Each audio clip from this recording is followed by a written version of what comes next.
What's up, Cougar Nation, and welcome again aboard the Hype Train podcast presented by Wilner and O'Reilly Immigration Law. I am your host, Joe Wheat. That's at Joe Wheat27 on Twitter. As always, with my boy Hunter Miller and Trevor Levitt. And I just want to know, when was the moment that you guys realized that you could not be a Division I wide receiver? Oh, probably day one of summer fall camp, my freshman year of high school. when I, a 5'8", 110-pound, scrawny white kid from the East Bench of Salt Lake City, lined up against my Polynesian teammates from Rose Park in Glendale. And I thought, you know what? Maybe basketball is more in my future. A basketball player was born that day. Trevor was actually pretty freaking good. Trevor is a D1 athlete, so he probably still thinks it. I ran track. I don't know if I ever counted myself in or out of being a D1 receiver, but listen, there are times where up until about 20 minutes ago, where I felt, you know what? I think I could have been a Division I receiver. If I applied myself, I could have gotten a little bit faster. I could have gotten a little bit stronger. I could have gotten a little bit more wiggle. And then I watched Chase Roberts mic'd up. And buddy, the way he cooked that DB in one-on-ones, DB grabbed a handful of face masks. Chase Roberts hit him with the little swim move, wide open. Let the guy doing the Michael Jackson lean in the background. In your defense, though, Joe, the question was a Division I wide receiver. Not what, my little made up swim move didn't sell it for me. Well, no, I mean, it's apples and oranges. You're saying D1 wide receiver, not wide receiver one on a Power 4 football team that has conference championship aspirations. Well, he's like on the Blitikoff watch list. This is in your defense. But you could go play at, Sacramento State. Well, sure. I thought that for a second, and then I kept watching the video, and Chase's walk-on little brother hit the same corner with the exact same move, left him in the dust, and then I realized, okay, so I just had no chance. If you had spent more time working on your route running and less time in the Google Sheets, you could have done it. Yeah, probably at FCS, but Division I regardless. I applied myself too hard in school, which can we just appreciate BYU posted all of the watch list candidates, and it's LJ Martin for the Doak Walker, Chase Roberts for the Bolitnikoff, Glasker and Kelly for the Bednarik trophy. And then you got Tanner Wall, who's just academic Heisman watch list. And I'm a little bit of disrespect there. I appreciate it, but also the nerdiest college athlete. That's the title I think I could have gone for. I'm coming for you, Tanner. More time in the X's and O's and less times in the X lookups, you would have done quite well. Bro, I am team VLOOKUP all the way. Don't even get me started. That's crazy. That's the worst take you've ever put on this podcast. The most relatable part of Chase Roberts' mic'd up was when he was they're in the warm-up line and he's just quoting scripture the whole time. I'm like, oh, okay, I can actually keep up with that. I know where that's from, but good for you, because I don't find that good for you. I don't find that relatable at all. Being a spiritual giant, future general authority while also cooking dudes and being a future NFL wide receiver, that is not something I can relate to whatsoever. Just the first part. Dude, he's a G. What a cool guy to represent BYU. The G stands for general authority. Yeah, exactly. Elder Chase G. Roberts. I felt so bad because BYU posted Isaiah Glasker making the rounds and asking little BYU fans who's your favorite player, and 9 out of 10 of them said Chase Roberts, and then a couple dads were like, say Isaiah Glasker, and the kid goes, oh, I know, Chase Roberts. There Just is no brutal. stronger bond than a 8-year-old and the white mediocre wide receiver. I mean, in this case, not mediocre, but you know what I'm saying. I mean, I am as like a so 10-year-old was like, that yes, Zach Colley will be the next Randy Moss. This is this generation's Austin Collie. I mean, you nailed it, Hunter. Like this is exactly not Austin, Zach Colley. you Colley, mistake ball me, knowers Trevor. know. Zachary Colley. Nate Mickle was the GOAT. Chris Hale. McKay Jacobson. Dude, McKay Jacobson had my heart, bro. The way that, I mean, he as a freshman in 2006, I thought he was just going to be the absolute truth, which he still was. Comes back off his mission, catches the game-winning touchdown against Oklahoma, and then just had the worst quarterback luck for the rest of his career. Still a dog. Sorry, go Sorry, ahead. I thought we were just in the naming obscure wide receivers for BYU phase of the podcast, and I wanted to throw the hat of Marcus Matthews in the ring. Not Mitch Matthews. He was a tight end, wasn't he? Was he? Was he a tight end? That's going to bum me out if that's true. No, wide receivers, Marcus Matthews. Oh man, wide receiver. He was the one who caught the touchdown off the deflection against Utah State, right? Dude, good times. Good times. Someone asked the question, where does Todd Watkins fit in the receivers of the last 25 years? That Todd Watkins he's Number not a 3. mediocre white receiver, so I can't throw him in white. that list. He's not, which is why I can't throw him in the list. Nor is he mediocre. The other one for me, Skylar Ridley. I thought I saw myself in Skylar Ridley back in the day. That's a good one. Matt Bellini. That's an old head reference, is it not? Oh, it is. Yeah, he was like 84. Ben Cahoon. Yo, my dad's high school teammate. Talon Shumway. Oh, that's a good one. Aaron Roderick. Oh, not. This is why we need to record more podcasts in the off-season. Scott Colley. Not for nothing, but I rented a vehicle to Glenn Kozlowski a couple weeks ago. Very cool guy. Yo, very nice. Nice name drop. Good news, there is an open practice tomorrow for members of the Cougar Club. So if you have a Cougar Club membership, pull up. I remember when I was a kid, not a mediocre wide receiver, but my cousin used to take me to BYU football practices back in the Gary Croton days when those were open to the public. And I had a 22. It didn't have any BYU logos. I literally went to Kohl's, found a navy blue jersey with the number 22 on it and said BYU jersey. I'm throwing it on.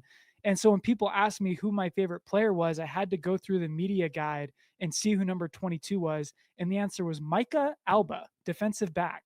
If you don't know who Micah Alba is, I'm probably the only one who knows besides Micah Alba and Micah Alba's mom who he is. But we went to the Cougar kickoff after that, and I told him he was my favorite player, and I have never seen anyone more confused. It's just Me? Oh man, Luke Ashworth. Who else am I missing? Oh, that's a good one. I mean, if we're listing off Collies, Dylan Colley. Yeah, naturally. And thus we reach our it's a pretty long list. Natural end of who is the worst wide receiver that could have started for that 2017 BYU team? Discuss. The answer, Dylan Colley. Soljay Mayava Peters is also the answer to that one, right? Oh, good times. We have a loaded show for you today. We got so many awesome listener questions that we had to pretty much scrap everything that we were planning on talking about just so we could get to the questions, because there's going to be a lot of overlap there. BYU continues fall camp. There's a lot of interesting stuff. I'm not sure we have a question deliberately put what Aaron Roderick said about splitting up the quarterback reps, but I think we'll probably get to that in a couple of these questions. The latter half of all questions are quarterback related. So I think naturally we'll get to Aaron Roderick's comments, our QB predictions of who's going to start week 1 against Portland State here in just a couple of weeks. But yeah, we'll kind of go through a natural order of things. There's a lot of questions that were repeat questions. So we kind of consolidated a few, try to make them make sense in terms of like the flowing of, defense into offense into quarterback. So we'll kind of go question by question. But first, Joe, tell them who this new listener question segment is presented by. This new listener segment is brought to you by Wilner O'Reilly Immigration Law. Immigration law can be overwhelming, but Wilner and O'Reilly is here to help. With 26 years of experience, a former immigration officer on their team, they've earned a reputation for excellence serving actors, athletes, major companies, and families, including a myriad of BYU students. They speak 10 languages, including Spanish, and consultations are always free for Hype Train listeners. And just because you're a Hype Train listener, they're offering free priority consultations. Go to wilneroreilly.com and mention the Hype Train when you reach out. Wilner O'Reilly, peace of mind when it matters most. And one other thing I wanted to add is this week I actually did get an email from someone who was looking for an immigration lawyer. And it was for somebody in his ward. Everybody knows someone, especially with this BYU environment that we have, where so many people serve missions, so many people have connections to people outside the country. If you know anybody who is in need of guidance in this especially tricky time, please go to wilneroreilly.com. They are here to help, or reach out to us and we can get you connected directly to their team. Again, awesome group that we've chosen to work with.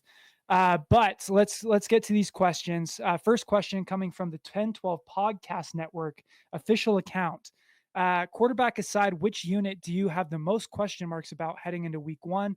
And what would you need to see to feel confident moving forward? Let's go to you, Trevor.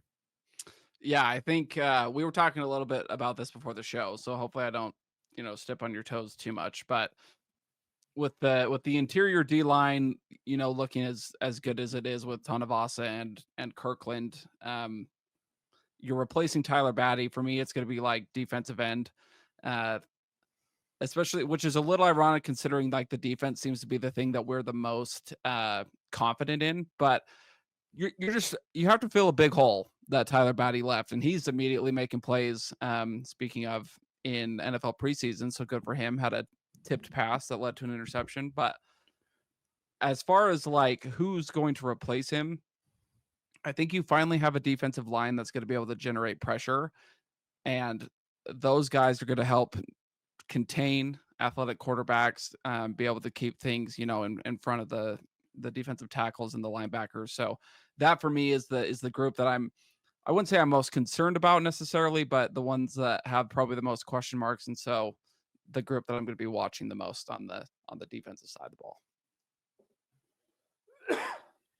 I think the runaway answer is what Trevor said, like the defensive ends. But I will go one further and say just the depth of linebackers. I think we talked about it last week on the podcast. This might be the best starting linebacker room that BYU's had in quite some time, maybe since, the Fred Warner days of BYU in the late 2010s. However, as soon as you get to that second line on the depth chart at linebacker, I think it's a lot of different question marks. You have Ace Kafusi, Miles Hall. You have Elijah Bryant's brother. There's just a lot of unproven talent. And in the past, BYU's kind of had to lean on some backups as injuries pile up throughout the season. So I think right now they're pretty thin in terms of proven talent at that position. So while the starters are really, really solid, I think once you start to look past those names, a lot of question marks start to pop up. The interesting thing is I feel like BYU has been pretty creative in how they've dealt with some of these depth question marks on this year's team. Like depth question marks are very common and going to be very common throughout the transfer portal era. What's interesting about this BYU defense right now is they have a lot of what I would call tweeners, where you obviously have guys like Jack Kelly, Isaiah Glasser, and Siale Acera, who are like 100% linebackers. You have Hunter Clegg and Logan Lutui, who are 100% defensive ends. You have KT and Keanu Tanavasa and oh my gosh, I practiced this again, and JT. We're just gonna go with JT. But the interesting part about the defense is they have a lot of guys who can kind of shift between positions. So like you might not have as much linebacker depth this year. Well, you have a guy like Ephraim Asiata and Tausili Akana who aren't big enough to play the traditional defensive end role. So they can play a little bit more of the Sione Takitaki early Kyle Van Noy type role where they can, be primarily a blitzing linebacker off the edge and play more 3 defensive line sets where you can just slide a bigger defensive end like a Bodie Scootover or a Viliami Puha, who can slide in just a little bit, play kind of that 3-tech defensive end role. And then you can have a guy who's a little bit more of an outside linebacker type coming off the edge. So I think that's where to bring both of those together, I think that's where BYU is. That's what I like as far as what I need to see to feel comfortable. I need to see those tweeners make up for some of that lack of depth. I need to see Ephraim Asiata and a Tausili Akana be able to generate pressure from that linebacker spot, and then also see Boney Schoonover be able to generate that pressure to help alleviate some of that defensive tackle depth that BYU is dealing with. So I think that BYU does have an answer for it, and I think it's a very creative answer. The problem is, like to your point, Trevor, a lot of talent in this defensive end room, a lot of unproven talent. In the linebacker depth situation, a lot of the same stuff that we're dealing with. So I think those are both good answers. I'll also throw out the cornerback room. Gennaro Guilford today said he had about 5 guys who he felt really comfortable throwing out there. I think that's good news. But with Jonathan Cabea being injured and potentially missing a game here or two, that nickel spot is what I'm looking at, especially since BYU does play a lot of 4-2-5. So what I want to see to feel comfortable is a guy like Tommy Prasis being able to slide in and play that nickel role a little bit more. Sorry, Trevor, do you have more thoughts? No, I'm over here kind of laughing a little bit that amidst all this kind of quarterback, these quarterback questions, the majority of our concerns outside of the quarterback room, which was obviously the question there. We can find more. They're all defensive sides of the ball. It's just kind of funny. Oh, we can talk about tackle, like offensive tackle, if you want, and what those. Again, it's talented, but we'll see about running back 3, who's going to be that guy if Hinckley Rapati doesn't end up getting a waiver. So there are question marks. Don't get me wrong on the offensive side, but I think the defense we expect them to be really good, but in order to expect them to be really good, there's a little bit of uncertainty assumption that you have to make there. On that note, next question, who on the defensive side of the ball are we not talking about enough, or is not getting enough praise, shine, looks, whatever that may be? Definitely not Tanner Wall. The answer, I know we just talked about all the question marks that there are in defense, but I think the answer is kind of just the defense as a whole. I don't think people realize how good this defense is going to be. Like the talent, Aaron Roderick got in a lot of trouble because he said the offense upgraded at every single position in 2023. I am willing to take that sacrifice this year and say that the defense has upgraded in talent at every single position. As far as like specific guys that we're not talking about enough, I'm going to go with Evan Johnson. I think Evan Johnson is, and not just because he wears number 0, I think he is going to be this year's Jacob Robinson. I think he is going to make plays. I think he is going to be that guy who's going to clamp the other team's number 1 wide receiver. I think, and this is coming from me, who I never thought Evan Johnson would ever see the field at BYU. He's proven me wrong, and I'm actually really, really excited to see him play this year.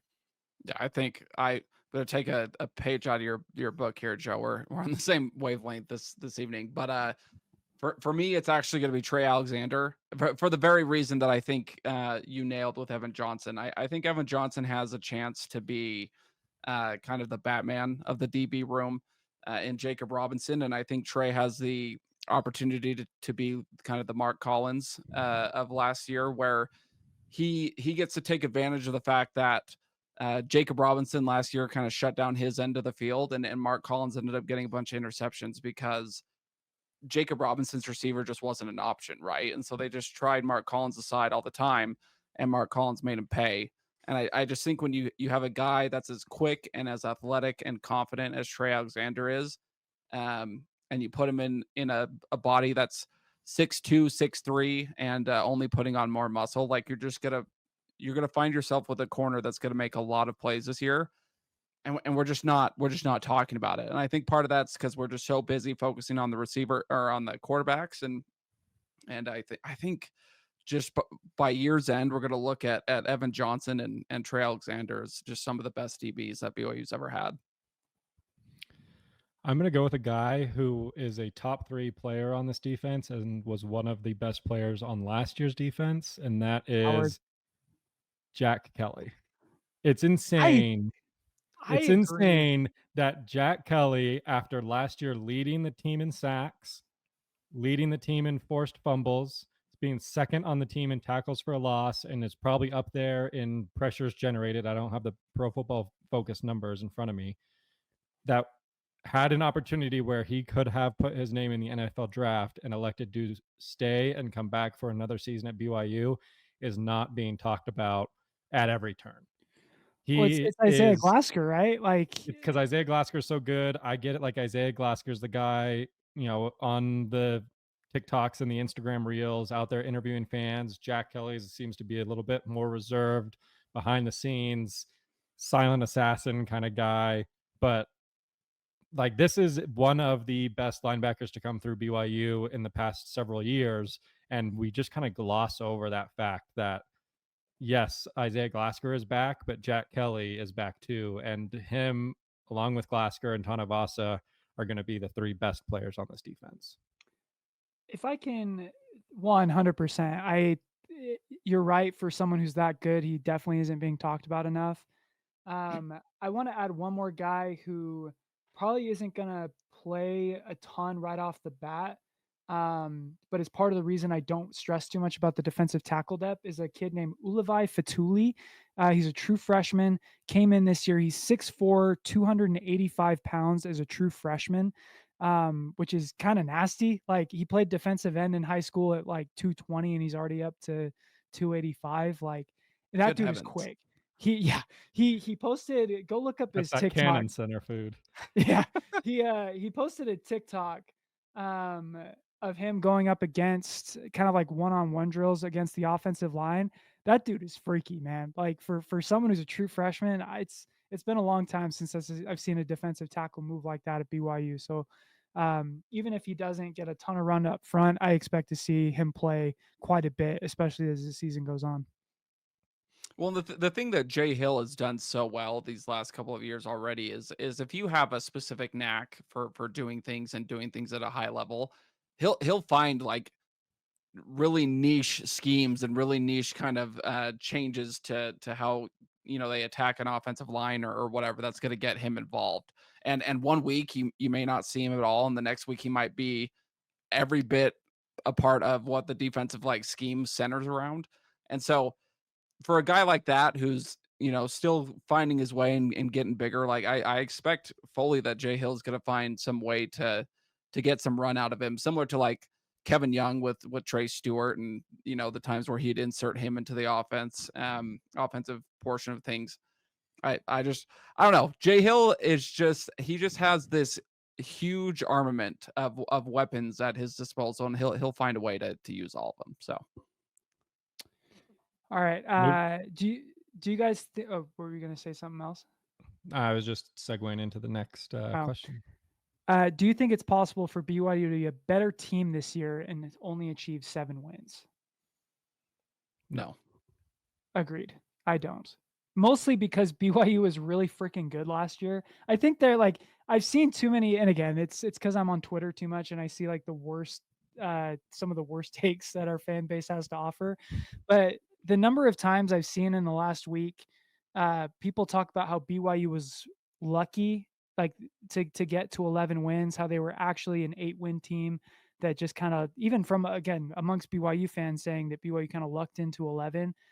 That last year's team was really freaking good, man. Like it is it is going to be a huge challenge for BYU to be better this year, especially with the inexperience at quarterback, especially without some of the depth along the defense. It's going to take, like, I think the top line is going to be better this year, and I think this team can be better this year. However, 7 wins is too low of a bar for this schedule.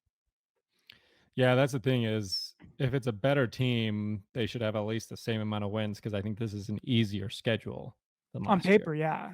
Yeah. Like, Like I understand the Big 12 as a whole is better, like they've improved, but you still like this is by every metric an easier schedule than last season.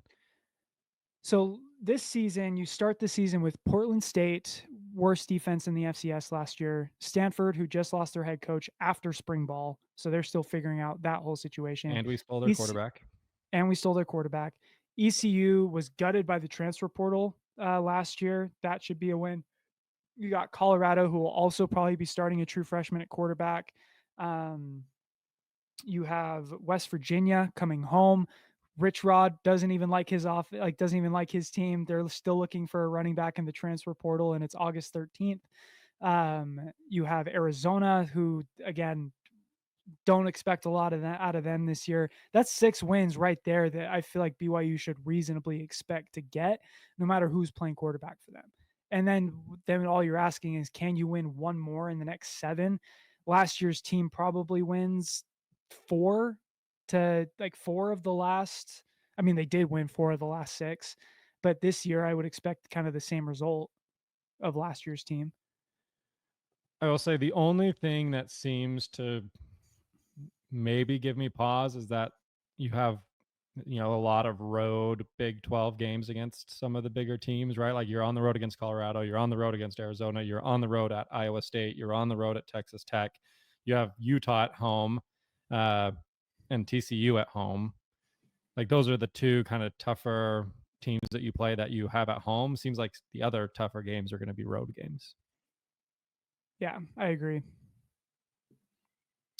On that note, talking wins and losses, but all agree, like if this team is better, they're not going to be at 7 wins. Like 7 wins means that this team was worse. A better team than last year wins 10 games with this schedule at a minimum. Yep. This is a 3-parter, so pay attention to each part. This is a combination of a bunch of different questions that are all kind of along the same note. Last August, nobody saw the ASU game as a problem. What game on this year's schedule is most likely going to be a problem, but we just don't see it yet, is part 1. So if you want to give your answers to that, and then we'll go to part 2 and 3. Yeah. It feels impossible to answer this question because if I have an answer for it, then I'm already wrong, because I don't think anyone would have picked ASU to go from 3-9 to winning the Big 12 last year. My cop-out answer is Cincinnati. Cincinnati finished last season 5-7, missed a bowl game. I think they could take a step forward this year. I like that program. I like the area that they're in. I like the talent that they have on that roster. I really like the Godfather Don Corleone at defensive tackle for them. And it's late in the season, so anytime you're going late in the season, you will have just gone through your biggest gauntlet of Utah, Iowa State, Texas Tech, and TCU, and then you have to go to Cincinnati with no rest in between. That's a tough one. I could very easily see that being the Arizona State type game this year.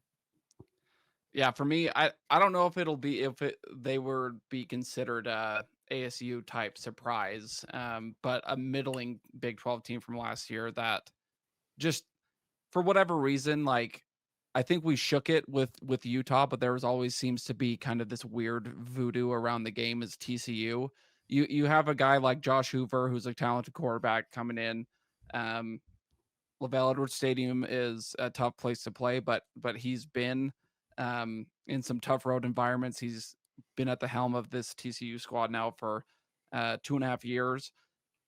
It's just weird things happen with TCU, and I think if we can beat TCU this year, it's on the way to something special, because that's just kind of tends to be BYU's steps to success, especially like in the Mountain West and now moving to the Big 12. It's like, well, did you beat TCU and did you beat Utah? And if the answer to that was yes, then you had a pretty good season on your hands. So for me, that's going to be the one that I kind of hold my breath a little bit about. It feels a little like Kansas. Like if BYU gets through the gauntlet of Texas Tech, at Iowa State, against Utah, can you get over the emotional highs of those games and come back and beat a Texas Christian University? That is always an issue. Trevor breaking Go out the from there. Texas Christian, you breaking out the Texas I said Christian TCU when not even 6 times. I They're had no to say Christian. something well, else. but that's the problem. TCU doesn't even use Texas Christian anymore. Like that has been taken off of all of their stuff.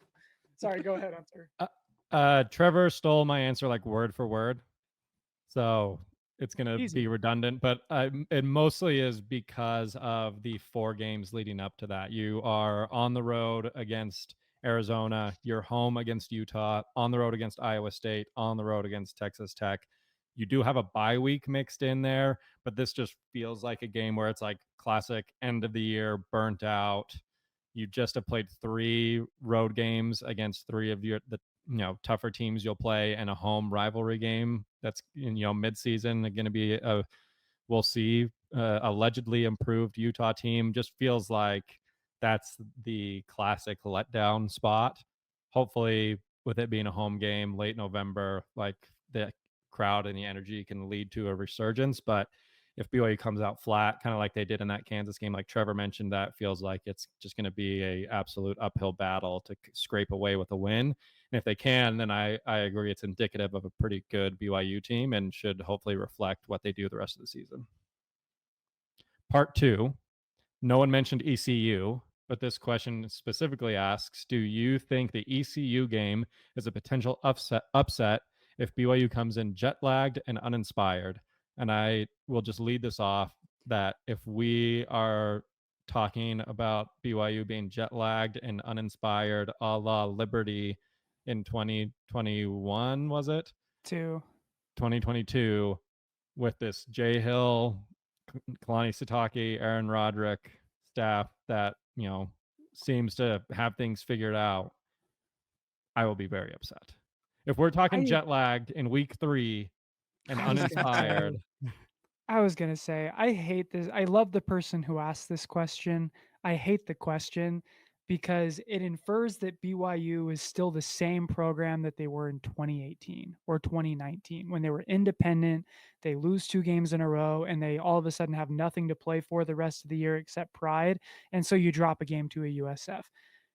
This BYU team is so much more talented, has so much more to play for, is so much better coached that if BYU goes on the road and plays uninspired football in week 3 when they have college football playoff aspirations, then there are much deeper problems in the program than any of us want to admit. So I can't even go there. Like I just dislike it's like the people who are saying, well, I can't get my hopes up for Ryder Lyons because it didn't work out for Jake Heaps. It's the same kind of logic where like, buddy, that was like 5 coaches ago. That was like 3 defensive coordinators ago that BYU lost to USF. What are we doing? If Ben Olsen wasn't a BYU legend, what makes you think Ryder Lyons can't be? It's just like we gotta let go. It's time as a fan base to let go of Jake Heaps, to let go of 2019 Toledo. Let's all hold hands and just realize that we are in. We'll go to the shores of Utah Lake and just like scream and let it all out, leave it behind, like they're doing in Chicago, apparently. It's like, again, it's week 3. If we're playing uninspired football in week 3, then like someone needs to be let go at this point. Yeah, it's if you look at last year, like last year was a lot of BYU just shaking off old habits and old things that used to keep us BYU fans up at night. They couldn't win during the day. They went in, they beat a good Baylor team. They can't win out east. They went out and arguably had one of their better offensive outings against UCF. Struggled to beat Utah at Utah. It was tough, but they won. Like, it's just, there's a lot of things that old BYU used to do that this new BYU has like shed that old skin of. And heaven forbid, like, we travel less east than UCF and we play a G5 school. I Especially at the beginning of the season when you've got not only conference championships to play for, but like, let's face it, like playoff aspirations. Like, that's one of the things that this team has in mind as well. There's no lack of motivation there. Their strength and conditioning team, their sports psychologists, like, they're all centered around like making sure that they're ready to go. Defense travels regardless of how far they go. And I think that defense is good enough to keep anybody in any sort of game under any circumstances. So I don't, it's not to say that I don't think ECU can't be a problem. Like, going in and playing on like at somebody else's place is difficult, but I just don't think that ECU is the one out of the teams that were playing on the road this season to be the ones that we're concerned about. So last question, and this is, again, we're talking about losses, which is just a gross taste in all of our mouths. If BYU were to lose more than 2 games, which games would you feel most okay with losing? I wouldn't be okay with losing Skip. any of them. Skip. we can't Yeah, I count mean, losses, guys. The season I hasn't just even like started yet. this is what I mean, guys. Like, August 13th, I don't know what BYU is going to do this season. If I can just pull back the hype train moniker and being a mascot for the crazy BYU fan, I'm just going to look directly into the camera and I'm going to speak to you, the listener. We need to get we need to have higher expectations for our program, or at least higher hopes for our program, because this program is really freaking good. Okay, like August 13th, we can talk about losses when they start rolling in. No one like, but on August 13th, when we don't even know who the quarterback is, we don't know any of the position battles, but we all feel in our hearts BYU is going 12-0. It is the time to just enjoy the offseason, because there's no point in suffering twice. If we're already counting and trying to anticipate losses right now on October 13th, this is just going to be a miserable, miserable season. Ask yourself this question. Did it ever help the sting of a loss to emotionally hedge yourself before? No. Like, it still sucked. So like Joe was saying, don't lose and then lose again. Like, believe until it actually happens, right? Like, I look back at like last year, even I with can't like even pick, besides I can't even pick one loss where I'm gonna like leave the game and think, "Yep, I'm okay with that." I am happy. The real Because answer it's just is it's a new era. Like, it's a new era where close losses don't cut it anymore. the real answer is I'm most okay with the loss on any day except for October 18th. Sure. I like, if that's how we want to answer it, I am equally okay with all losses except October 18th. Yes. They will all hurt the same except for a loss on October 18th. That one will hurt worse. How much should BYU use Carson Ryan this year in the passing game? My answer is short and sweet, and it goes like this: enough to get the job done. That's the right answer. Nailed it. If we have to put like a number on it, I'm okay if he's like fourth 100 in catches for 100 Yeah. touchdowns. Like, if he's fourth in receiving yards, I think that's enough. If he's like, because he's a tight end and he's a red zone threat, I could see him being second or third on the team in receiving touchdowns. He's really freaking good. Like, don't get me wrong, but I really don't like. I'm being sassy today. I apologize. Like, to He's got anyone who's an listening. Like, attitude. if this is your question, it's the law firm on my chest, man. I'm feeling more argumentative than I normally am. But I really don't care who catches the ball as long as it's being caught. Like, Carson Ryan is going to give BYU another wrinkle to the offense that they haven't had for the last few years, because BYU hasn't had a legitimate tight end receiving threat since Isaac Rex in 2021. But yeah, like to me, I don't really care if he's fourth on the team in receiving or if he's first on the team in receiving. As long as the job gets done, I'm happy with that. And this is all under the assumption that Bear Bachmeyer doesn't put him in the hospital, right? Well, that was McKay. That was McKay. That was Okay. McKay who hit him in the chest. My prediction is Carson Ryan is third on the team in receiving this year. From what we've seen in fall camp, I think that's correct. Like that dude has been all over the place. Who's your top three? Chase, Carson, and who's two? Chase number 1, JoJo number 2, Carson number 3. I think I that's like correct. it. We're of one accord there. Before we transition into this next, But again, not because he's a tight end do I think he should get the third most catches on the team. I think it's because he's really good at catching the football. That's end of story. While we transition into a new section of questions, Joe, why don't you tell everyone about the last one? Can I ask this one because I love Well, this first person. you gotta do the read. I do the love read and this then into the person. question. Oh, sorry. Yes, as I frantically open that tab once again. Let's see. When it comes to immigration, you want lawyers you can trust. Wilner O'Reilly brings 26 years of experience, including former immigration officers. They represent actors, top professional athletes, Fortune 500 companies, and families, ensuring that everyone has access to top-tier legal support. They speak 10 languages, including Spanish. Despite what you see on TV or social media, they are achieving great. And despite what you see on TV or social media, they're achieving great results every single day. As a listener to the Hype Train podcast, your consultation is completely free. Please visit wilnerandoreilly.com and mention the Hype Train to get started. Wilner O'Reilly, your trusted immigration attorneys. Like Wilner and O'Reilly, it is the Wilner and O'Reilly question of the day because I love this one so much. Why is Brody Kozlowski not in BYU basketball practice videos? This guy, the asker of this question, me and him are cut from the same cloth. Football season's 2 weeks away, and he's like, buddy, I've been scouring these basketball clips. Where is the 10th guy off the bench? Why is he not in the footage? And here's why I love answer is simple. He's injured. Like he's in a walking boot, and that's okay. Season doesn't start for a couple months. But the reason we are airing this question is because this is the kind of sicko fan we need everybody to be.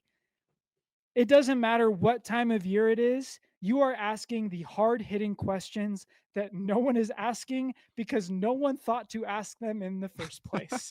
These are the kind of questions that I ask and think to myself when it's 2 a.m. on a Tuesday night and I am just watching practice clip highlights that I've watched for the 30 times I've already seen during the day. Where's Tausili Akana? Why am I not seeing him in this 30-second clip? Is Hunter Clegg not going to develop? I haven't seen him yet. Why isn't Hunter Clegg in every highlight video? What is he, stupid? I love it. I love it. It's the same. We're the same guys. We're the ones who every March are like, who would win this hypothetical alumni game at their peaks? Yes. It's the same question. It's awesome. Of course I know him. He's me. Thank you for being that person. Speaking of BYU basketball, and this was a fascinating question and Fantastic one that I question. dove into the history books for. Speaking of history books, and speaking of history books, go pick up the BYU Statsman 100 Years of BYU Football stats book. I think you can pre-order on his Twitter. There's digital downloads and as well as printed versions. The only 100-year history that actually features all 100 years. I'm still upset about it. Boom. Take that for data. What will be the higher total? QB total touchdowns or BYU men's basketball wins? I love this question. Such a great question. Do you know why? Do you know why I love this question? Because 2 years ago, we were asking the question, who has more conference wins, BYU football or BYU basketball? And it is now, who will have more touchdowns or who will have more BYU quarterback touchdowns or basketball wins because the basketball team is so freaking good. I went back Starting with in Brody Kozlowski, who was in a boot. I went back in history. BYU basketball had 26 wins this last year. They will undoubtedly be better.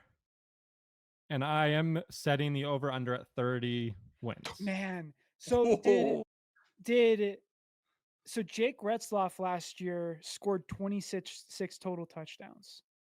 So it was even last year. So it was even. What a question. I love it. I'm setting the wins at 30, and that's going to include like tournament wins. I am going to say BYU basketball is going to win more games. Because it's really hard it's 30 touchdowns is a high bar. It's a high bar. I went back since Max Hall last put on a BYU football helmet in 2009, a BYU quarterback, and I'm talking about like leading, like who was the starter.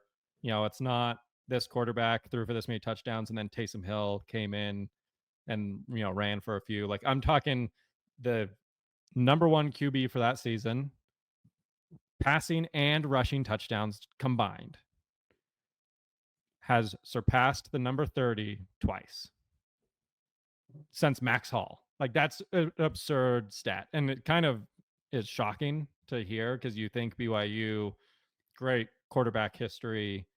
Taysom Hill was running and throwing for obscene amount of touchdowns, but it's only been twice. It was Zach Wilson in 2020 and it was Jaron Hall in 2022. End of list since Max Hall. And they all had 30 touchdown passes too, so that kind of excludes their rushing total. But again, like it's really hard to score to account for 30 touchdowns. I'd be curious to know how many quarterbacks accounted for 30 touchdowns total last year in college football. Yeah, in the entire country. Well, buddy, let me take a look. The answer to this question is I think BYU men's basketball, one, because it's really tough, and two, I personally thought Jake Retzloff could get there last year, and he was trending in that direction. It requires two things to go. The answer for passing touchdowns is 9. You had 9 quarterbacks last year throw for 30 or more touchdowns. Yeah, that's, again, high bar. 30 touchdowns is a very high bar. There's two things that have to go right for BYU for that to happen. One, you need to have QB health, which is part of the reason why BYU has only had 2 quarterbacks do it in the last 15, 17 years, something along those lines. Probably why Taysom never did it. Incidentally enough, the quarterback that came closest to doing it, aside from Jaron and Zach Wilson, I believe, was Christian Stewart. I think he threw for 25 touchdowns and then ran for 4.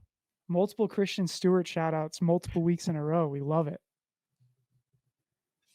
Let me confirm, but I'm looking it up. I believe as I was eating dinner and looking this up, yes, Christian Stewart in 2014 had 25 passing touchdowns and 4 rushing touchdowns. So he was 1 away. Here it goes. Zach Wilson, Jaron Hall, Christian Stewart. Just 3 goats. Here's a hot take. Christian Stewart did it in, I think, only 11 games. So I will say BYU did hit the mark in total.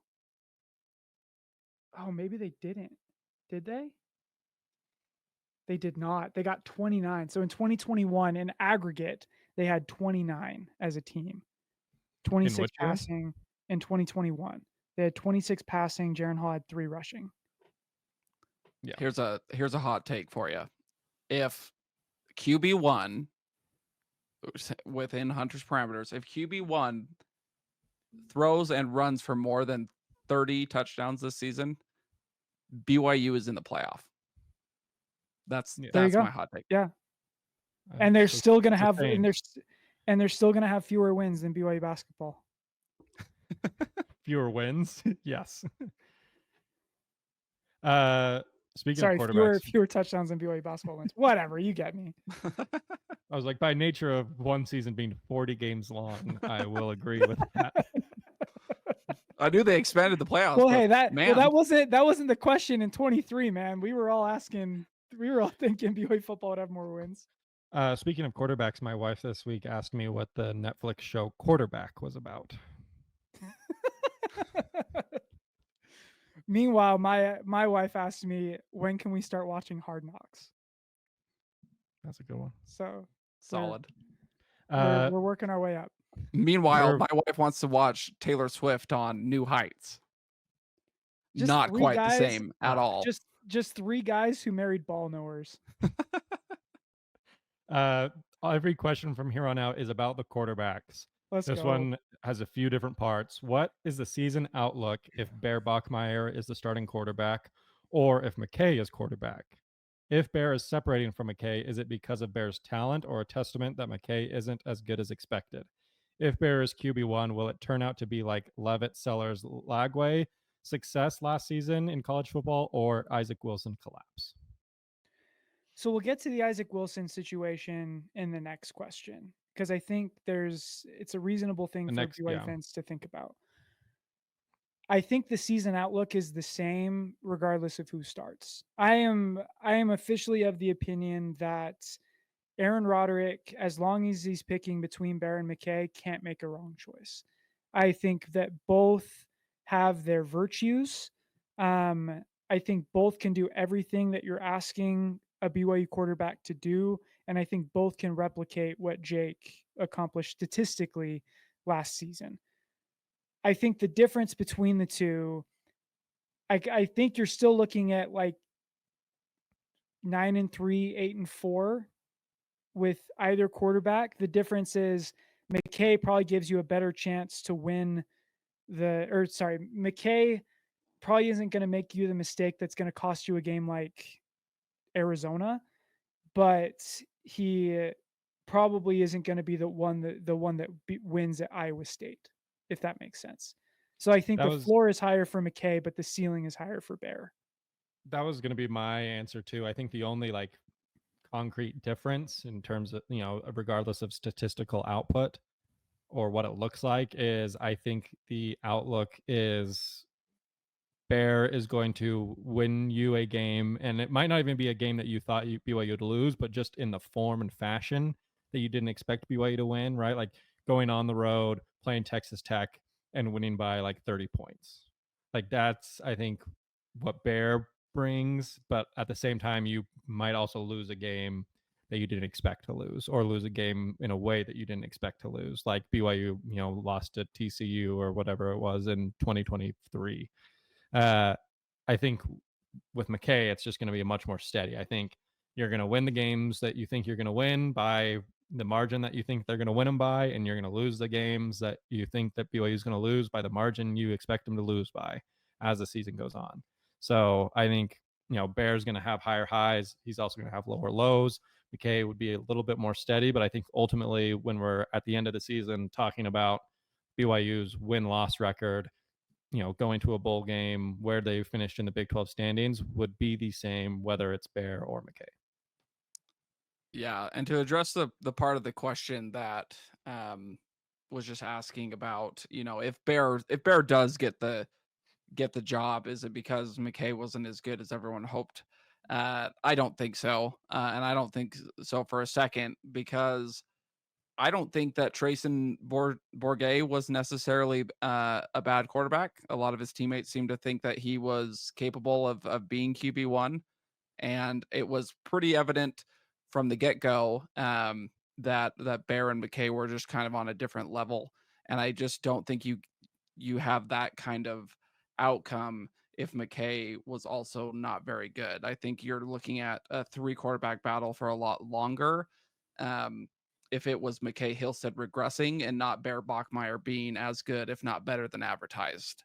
The kid's good, I think, and I'm sure we'll talk more at length about this within the other questions, but we've somehow talked ourselves into, as a fan base, that A-Rod has failed with this QB room just purely off of the fact that there's all these question marks and we're not sure who to go with. Jake Retzloff was supposed to be the quarterback.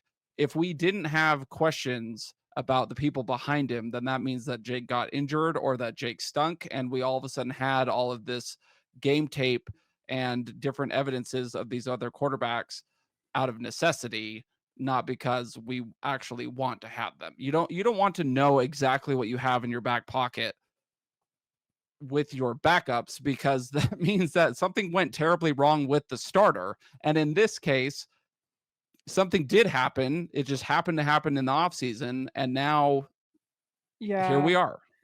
and I've seen the take 2 or 3 times now where uh like the QB situation is in a bad place because BYU didn't have a better option. Like if BYU starts a true freshman this year, that means that the quarterback position just wasn't very good. And I think that's completely wrong.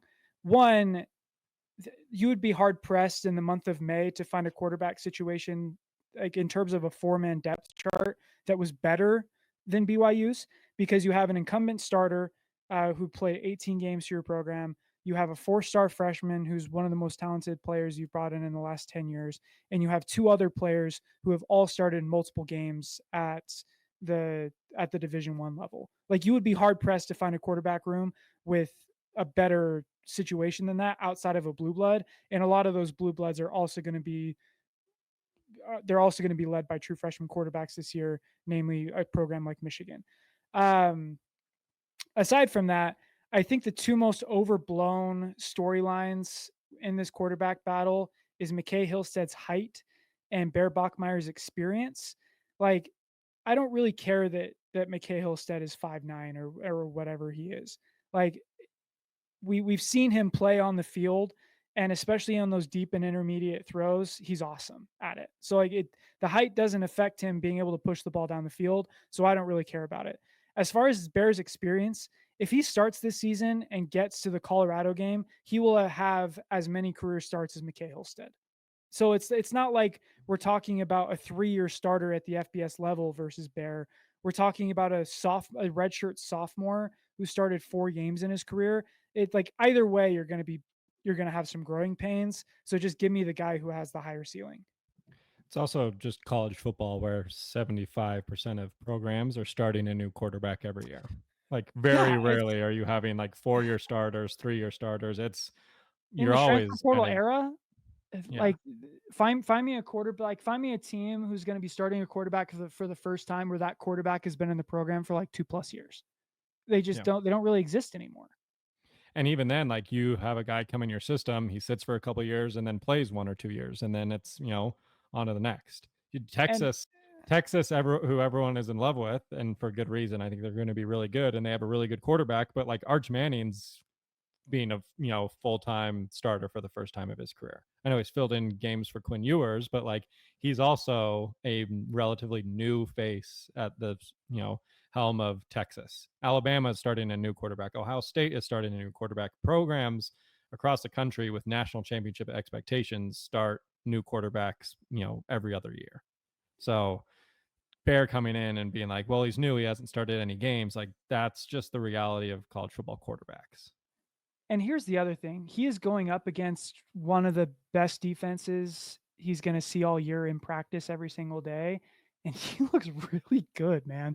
Like I personally think Bear is going to be the starting quarterback week 1, not because McKay is bad or because Trayson is bad. Like I think both can win games for BYU. It's because Bear is really, really good. Like you watch him in these highlights, and I know people who've been at practice or have watched the practices. He's just confident. Like he stands back there and delivers every single ball. He has very, very few bad misses. Um, Hunter, I saw you delete that. I actually wanted that question in a second. I mean, we're answering it right now. It's I'll answer it deeper in a second because I'm talking too much. But the moral of the story, I think that Bear is going to be the guy because he's just better than the other two Yep. right now. And I think I don't really care what year he is. So the question that I deleted was starting a true freshman quarterback puts BYU at 7 wins at most. Why am I wrong? So there was another version of that question was, can BYU win 7 games? Like, can we Which we expect BYU to answered win 8 games with a quarterback who just makes the safe throw? And my answer to that is yes, because of the schedule. But I also think that's BYU's floor. Like if you have a quarterback, like the biggest I don't want to say lie because again, I'm being so argumentative, but I hate the narrative that has been pushed amongst the BYU media this offseason since Jake left that all BYU needs is a game manager who is going to make the fewest amount of mistakes. That's wrong. Like it's just flat wrong. You can say all you want that this BYU team is super talented and you just need a guy who's going to, and I might have said it in the past, but like I've come around to the idea that like looking up and down this roster, I don't think there's a wide receiver on this team where you can just throw him a swing pass and he's going to take it 80 yards to the end zone. Like I love Chase Roberts. I love Parker Kingston. Like BYU is talented. They're not that talented.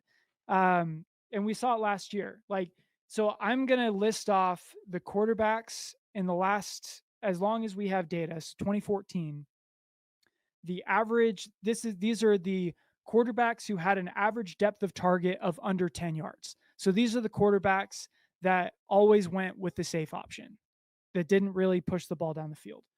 2018, Zach Wilson. 2016, Tanner Mangum. 2014, Taysom Hill. Keaton Slovis in 23. 2018, Tanner Mangum. 2016, Taysom Hill. 2017, Tanner Mangum. 2017, Joe Critchlow. 2023, Jake Retzloff. And 2022, Soljay Mayava. That's the list. BYU can win 7 games with one of those guys at quarterback. They cannot win 10 games with one of those guys at quarterback. You have to have a quarterback that can push the ball down the field because that's what this Aaron Roderick offense is built on. I've also seen the take that Blaine Fowler made it, and I love Blaine, but he made the take that he would go with Trayson because punting isn't the worst thing in the world. And buddy, if that's the bar, like if our goal is to can't play not to punt or to punt. Like if the goal is, well, just don't turn the ball over. I don't care how often we move the chains, just don't turn the ball over. And people say like the defense is good enough to overcome that. I think it's actually a slap in the face to the defense because what the defense is good enough to do is overcome a freshman mistake. And to the other part of that question is, does starting a freshman quarterback mean you're going to win 7 or 8 games? I don't think so because the defense is that good. Like you can say like, I know for a fact there's going to be some like, what the heck are you thinking throws for, kind of from a true freshman. We had a junior quarterback making those throws last year and BYU won 11 games. So like, so personally, like, no, I don't think that's the ceiling with Bear Bachmeier at quarterback, especially if he's the guy that's going to push the ball down the field, which it looks like he is that guy in camp right now. And he doesn't have the misses. Like he does have some throws where you're like, what the heck are you doing? But as far as media observation windows go, he hasn't had a single miss on a short ball. Like he puts the ball where it's supposed to be every single time. Like we get this idea in our minds that someone like like what we need is a Baylor Romney, and that Baylor Romney was this like all-time game manager. Baylor Romney averaged 10.5 average depth of target in his career. That's more than Jaron Hall. Like Baylor Romney pushed the ball down the field. Like give me the guy who is going to protect the ball. Yes, but protecting the ball isn't as important to me as generating big plays, because if you drive the ball down the field and you throw an interception at the 30-yard line, the outcome is the exact same as if you had a 3 and out and you punted. The offense gets the ball in the same spot. At least you gave the defense a chance to rest. I think the worst thing that the BYU offense can do is pick the guy that's going to just be a 3 and out generator and maybe throw a touchdown once in a while. Give me the guy that's going to put the ball into scoring position, and we'll see what happens after that. I love Baylor Romney because like his highest yards and like yards per attempt came against Troy, South Florida, Utah State, and Navy. Yeah, and Navy was like right? Navy he threw 4 attempts, 55-3 win. And Troy he threw 6 attempts, and then it was like South Florida and Utah State, and it's just like that's the guy. It's just Give like me Baylor Romney. Again, it's just kind of the lie that we've been told that you have to go with McKay Hillstead because the floor is going to be higher and you can have a shorter leash with him, where if things don't work out, you have to pull him. Whereas if you start the freshman, you have to commit to him the entire season. If the mentality we're going with is choosing a starting quarterback that we can bench faster, then our attitude is we're thinking about this all wrong. Like, no matter who you pick, you have to commit to him the whole year. Like we saw it with Jake last year. Could you imagine if Jake Retzloff got benched at halftime of the SMU game like we all wanted him to, like the season doesn't turn out like it does because the floor wasn't as high with the ceiling wasn't as high with Gary. So it's like whoever you pick, you got to ride with them no matter what. Well, and Roderick agrees. I mean, Roderick's been that way his entire time here. I mean, outside of Tanner Mangum switching over to Zach Wilson against Hawaii, Aaron Roderick has ridden with every single starting QB that he's picked unless they've been injured. And it's paid off. Like we've gone from Aaron Roderick not being is he a quarterback guy? Is he on the hot seat? Is he, a liability in that office to frankly, I trust him with this decision. If he's gonna he's never made a wrong pick. Yeah, if he's never chosen wrong once. If he's gonna run with an 8-year-old, then that 18-year-old was the best option. I said 8, didn't I? Like the best option for the team. Like Bear Bachmeier, who from what we understand and what we're hearing is probably going to be QB1. Like he was the best option in camp. And the good news is heaven forbid, but if he goes down with an injury, McKay Hillstead's probably going to step in and be just fine as well. Like Joe said, we cannot just look to see at, okay, who can we bench the most conveniently and start them. We have to be able to go with who's, like I mentioned earlier, this is a team that has Big 12 championship aspirations. This is a team that has playoff aspirations. Like all of a sudden their starting quarterback breaks the honor code and transfers out, and all of a sudden you think all that just dies. You think Kalani just walked in during fall camp and was like, well, back to the drawing board. No, like the hype train rolls on. Like the plan still moves forward, and Bear Bachmeier just happens to be the guy, 18 years old, donning the number 47 to do that, to lead that charge. And I think he's plenty capable and talented and athletic enough to do it. Teams have 4-star guys at quarterback that work out all the time. And it's okay to believe that BYU can have that as well. I also think it's like the second part of that question is it's an unfair comparison to be like, you have to have the success of Dallin or Sam Levitt, Lenoris Sellers in order to be successful. Like those two were both in their second years of college football. Sellers in his second year in the South Carolina program. Also mentions DJ Lagway as like the success. Lagway was not that great last year. He had sub 2,000 yards, sub 60% completion percentage, 12 touchdowns, 9 interceptions. Like those are like, they're better than Isaac Wilson numbers, but not by a whole lot. So I think it's, to say he's got to have a season like one of those guys who comes into this year being a Heisman, contender at the quarterback position is, I think we're jumping the gun a little bit on Bear Bachmeier, expecting that like he has to lead BYU to the college football playoffs a la Sam Levitt, or have BYU be a surprise, contender in a stacked conference like Sellers did with South Carolina in order to be considered a success. And I agree that the expectation shouldn't be there for Bear. I also think the expectation shouldn't be there for McKay either. Like I think it's unfair to ask any quarterback, like really CFP expectations are a lot for any quarterback, even if they're returning. But the biggest thing for me is like, yes, there are a lot of examples of like DJ Lagway where the expectation shouldn't be that he's going to come in and set the world on fire. However, there is hope. Like there have been quarterbacks who have come in, started as true freshmen, like a Jalen Hurts, like a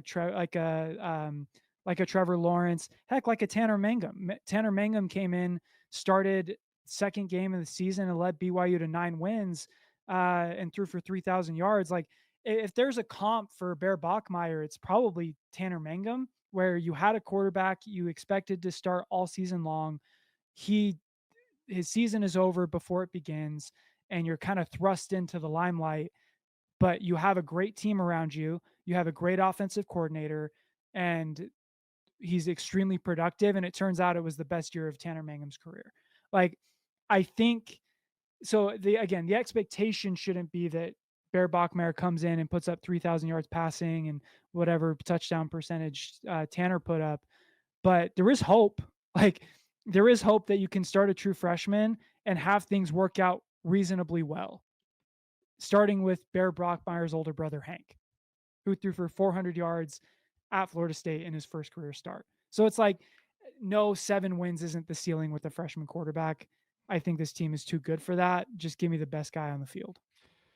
I think success for Bear Bachmeier probably looks more like it's a bad example because like this team around him wasn't as good as this team around Bear at BYU, but Dylan Raiola at Nebraska last year.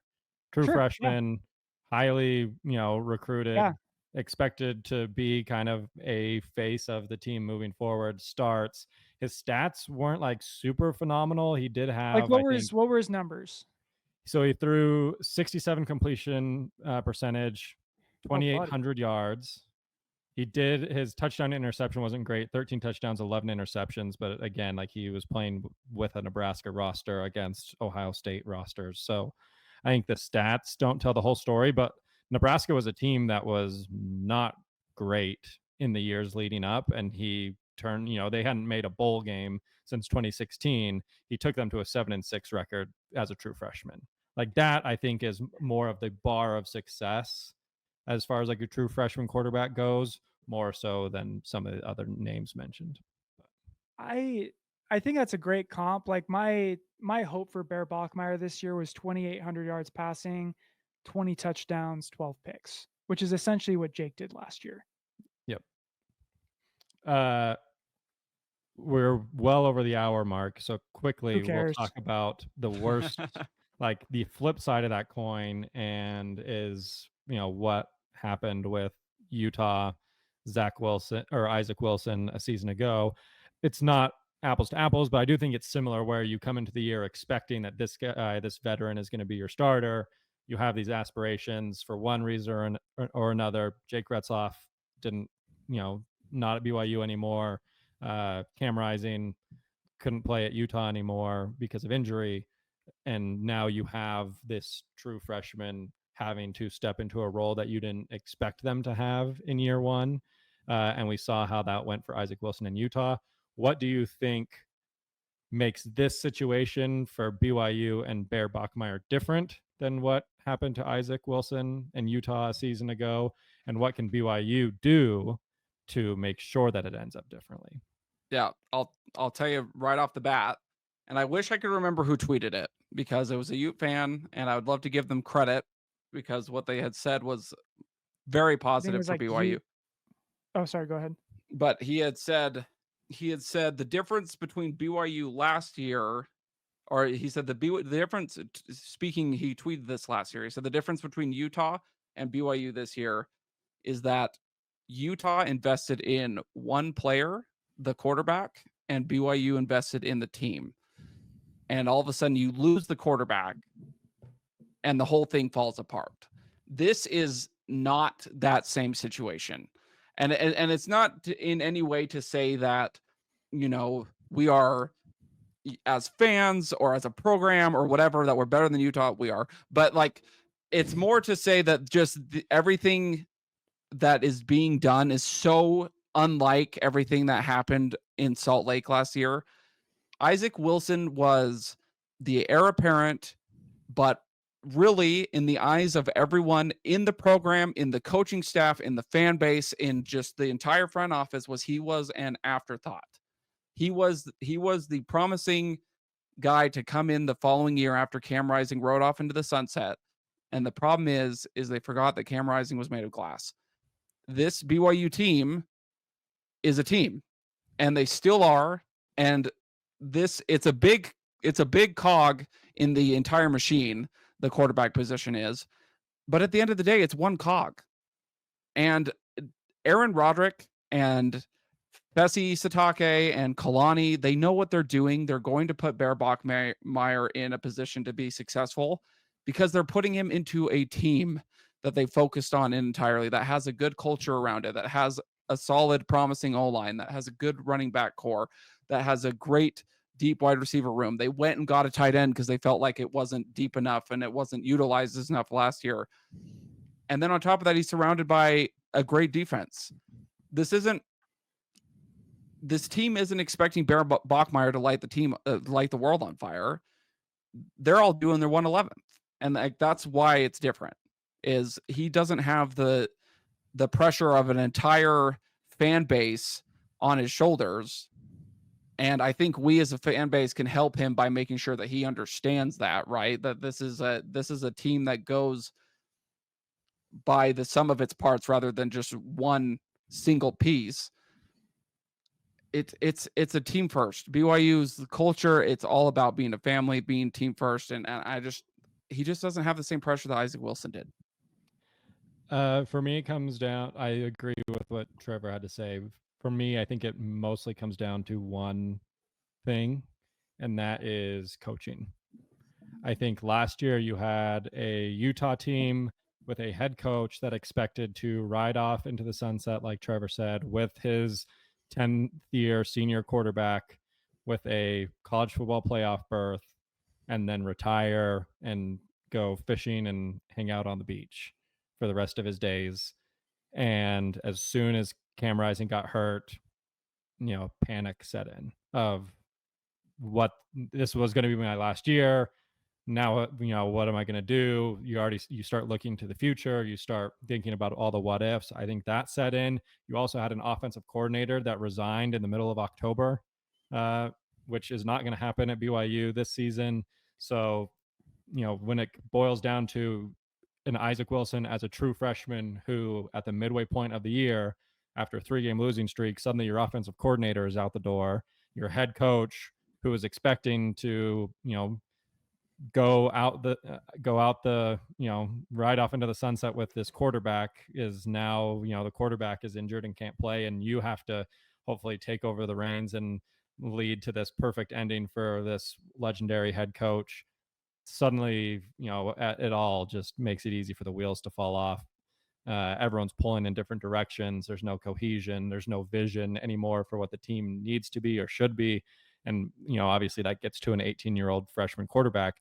None of those things are happening at BYU, right? Like Kalani Sitake is not expecting to go to the college football playoffs and then go, fishing on the Provo River for the rest of his days. We don't have an offensive coordinator like Aaron Roderick who's going to resign mid-October once things start to get rough. So for that reason, the coaching reason of it all, I don't foresee this going the way of Isaac Wilson. What can BYU do differently compared to Utah? Don't be the Jets. Simple enough. Bang. Like honestly, like the way that they treated Isaac Wilson last year from the jump, like let's just go through the series of events that led to Isaac Wilson being what he was. You bring back Cam Rising, everyone's expecting him. People are talking about national championships in Salt Lake. You bring in an Isaac Wilson, Cam Rising still isn't healthy in fall camp. Red flag, red flag, red flag. So Isaac Wilson ends up getting more reps than he otherwise would have. And the coaches immediately start talking about, oh, he's awesome. He's the future. Like he can do things that, Cam could never. Like you're starting to hear these, but you don't see it because they don't allow media at their practices. They don't allow any fans at their practices. All you're getting is this coach speak about what an awesome job Isaac is doing. And so you start to see these expectations start to grow. You start the season, Cam Rising is out by game 2 in the second quarter. And rather than ending the season for Rising, they throw in Isaac Wilson. They have no patience for him.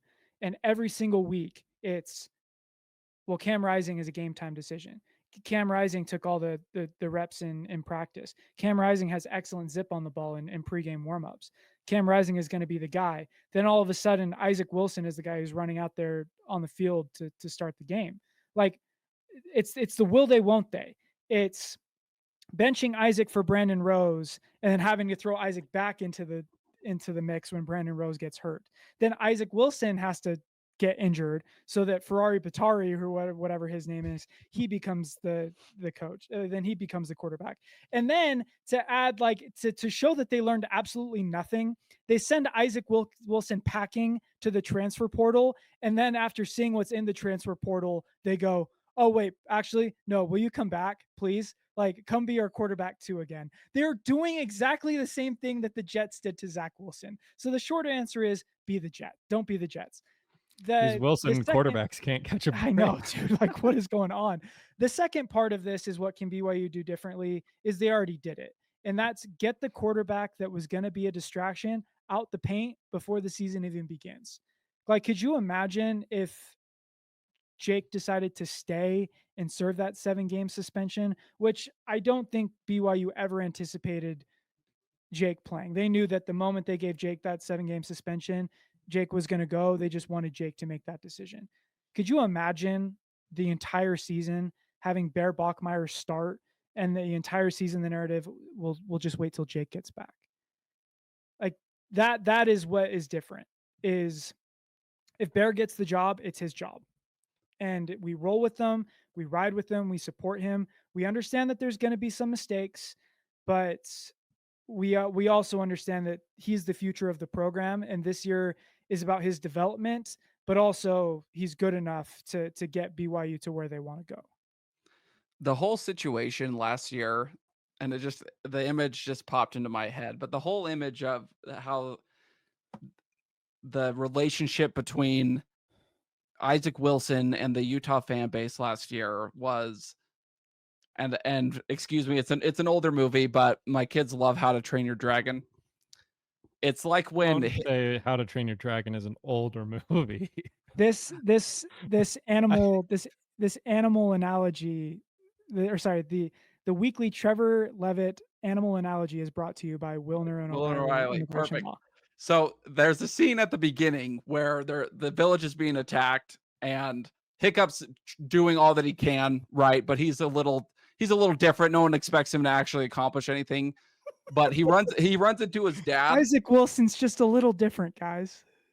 He runs into his dad, and his dad goes, "This is serious, son. No more of this." And Hiccup goes, "You just gestured to all of me." Like, that's literally what all last season was. It's just like, Isaac, like, stop doing all of this. And he's just like, this is who I am. What do you want? What do you want from me? The other question was that also got deleted is, like, is BYU in a better quarterback spot than Utah this year? The answer is that Utah has no idea what to do with a quarterback with actual talent. So because of that, I think BYU is in a better situation this year. I actually had a take on that. Let's hear it. And, savor this moment, because it's the one time I will maybe side with Utah in anything. Is currently, in this exact moment of time, Utah is in the better quarterback position for the sole reason that they have a quarterback that has played an entire season of college football, and they have at least some sort of, test knowledge, and I agree. what he looks like, his skill set, how he performs in live action, whereas BYU is basically playing with a bunch of unknowns. However, by game 1 and 2, I think we'll look and say, yes, BYU is now in the better quarterback situation. But right now, as it stands, without a single second of live football being played in 2025, I think Utah is in the better situation just because they have a guy who's started 12 games. But also they have no idea what to do with a talented quarterback. So correct. But due to the faults of their own. They also have an offensive coordinator that has coached that quarterback for all season. So, I mean, look, Bear might not be very, like, Bear is going to have some growing pains. I think we can all acknowledge that. I don't think he's going to be Isaac Wilson for all the reasons we've outlined. One Last more most important question brought to you by Wilner and O'Reilly. What uniform combo should BYU rock in the national championship game? And there is a right and wrong answer. The wrong right answer is royal helmet, navy jersey, black pants, because it's a unique uniform combo. First time ever. I was gonna say face mask color. The wrong answer is any uniform combination that isn't white helmet, royal jersey, white pants. This is correct. And if they're by some miracle they're not the number one team in the country, we go white helmet, white jersey, royal pants, I- or white pants. I can go either way on that. If they What were color should available, the face mask the be? throwbacks, the all white throwbacks would be cool. No. You You do can't. not wear alternate uniforms in I alternate. love that jersey more than anybody. I'm glad they wore it once last season in a whiteout game. Yes. Alternate jerseys should be just that, like alternate, once every so often. It's fun to have. I'm all for it. It's great. You know, have unique combinations. But BYU's gotten so far down the alternate uniform path where we're having different uniforms for every single game. Just play the hits. You know, if you go to a concert and your favorite band is playing all their deep tracks, you're going to be disappointed. That you play the hits, you mix in one or two deep tracks for the real fans, but other than that, you play the hits, and BYU's hits are white helmet, royal jersey, white pants. There's a reason this Black Bear Bachmeyer jersey is sitting on my wall and not in the BYU locker room right now. It's time to simplify. Is that a Ziggy Ansah BYU blackout jersey? Black Bear Bachmeyer a Ziggy is kind of dope. A Ziggy Ansah jersey with a Big 12 patch on it. Big 12 legend. And Ziggy size Ansah. medium. Oh, man. Next week, boys. Next week is our game by game. Oh, is it already? season Has preview the time come? Yep, because the week after that we have to do the Portland State preview. Oh man, That's we're wild. so close, guys. We got practice tomorrow. We got high school football on Saturday or on Friday.